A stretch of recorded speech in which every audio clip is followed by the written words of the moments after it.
Kevin, we're kicking off our show with a very special guest, Troy Tulowitzki, who is on staff here for the Longhorns, 13 years in the show. Tulo, of course, so thanks for being here, one. I appreciate you guys being here. Trust me, this is awesome. Set the scene here at the Dish. What is life like from the show to now the college game for you?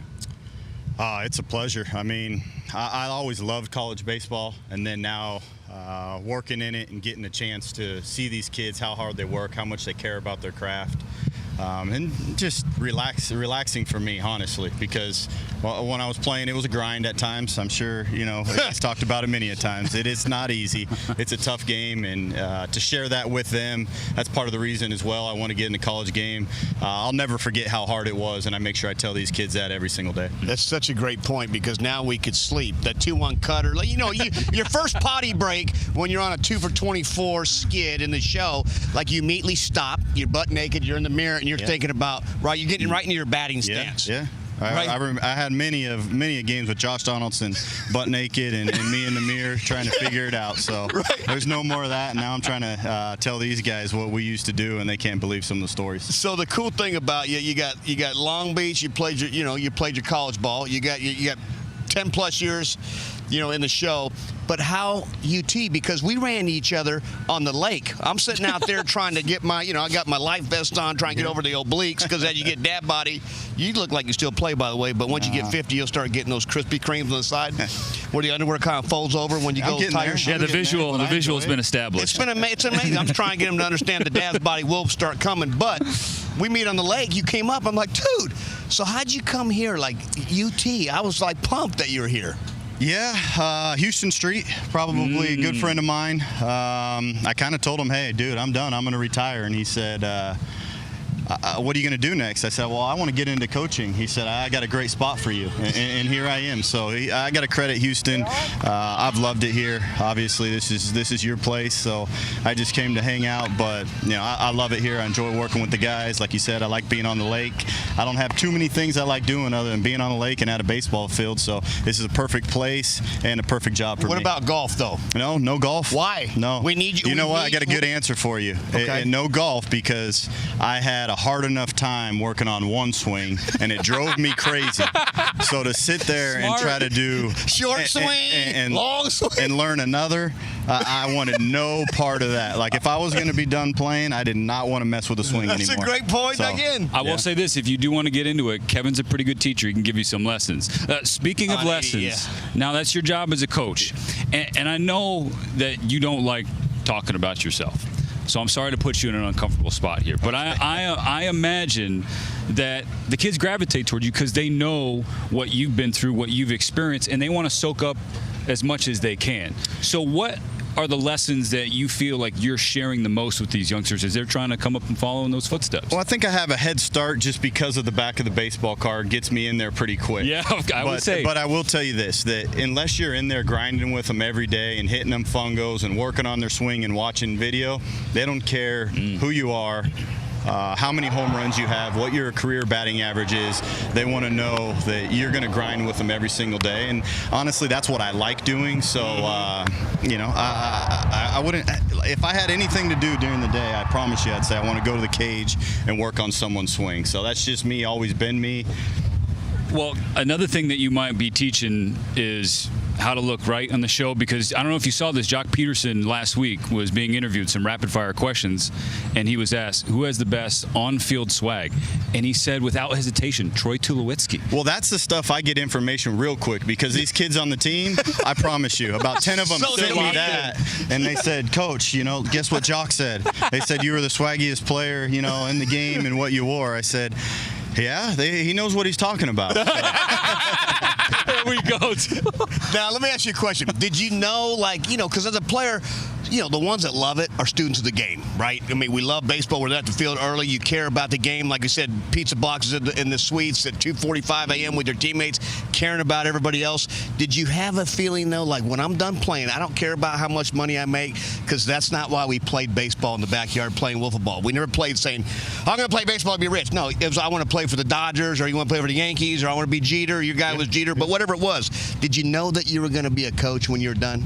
Yeah, I always had that vision in my head that that's what I want to do. I knew I wanted to be in the game, whether that was, front office, high school coach, college coach, stay in the professional ranks. I knew I wanted to be a coach somewhere, and the college game I just love. So it fit perfectly, and I could see myself, always doing something in the game for a long time.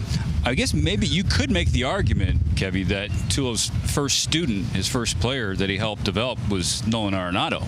Now, is it true that y'all had a bet in spring training that you had to hit a certain number on the scale? I don't know. I mess with Nolan so much. Okay. That was probably something light, but yeah, man, when I remember Nolan, when I had him as a high school kid, he came and worked out with me. You talk about a chubby kid that was, I think, a catcher at that point, and they were just seeing, hey, do you think he could play third base? And now look at him. He's the best defender in the game, one of the best players in the game, and you talk about someone that loves baseball and work for it. He's a model of that. Catcher? I didn't know that he was. Donaldson was a catcher? Yeah. Right? Harper was a catcher. Yeah. They asked me, do you think he could play third base? Like, can he be serviceable over there? Can he be serviceable? Yeah, that was the question. And I think he's answered that. He's answered that, but I saw it right away, honestly. Once he got his body right and the work ethic, there was no stopping him. Another Rockies connection that you have here now is Jack O'Dowd. Of course, we are teammates with DOD, but you met Jack when he was this big. Yeah. 5 years old. Yeah, it's crazy. Makes me feel a little old. Yeah, I was going to say, that makes us feel like I'm 50. So now, how old are you? Yeah, 37, I believe. Oh, you're not even at 40. Yeah. How does that? I'm young. That's why. You call me Dad. I started. I can.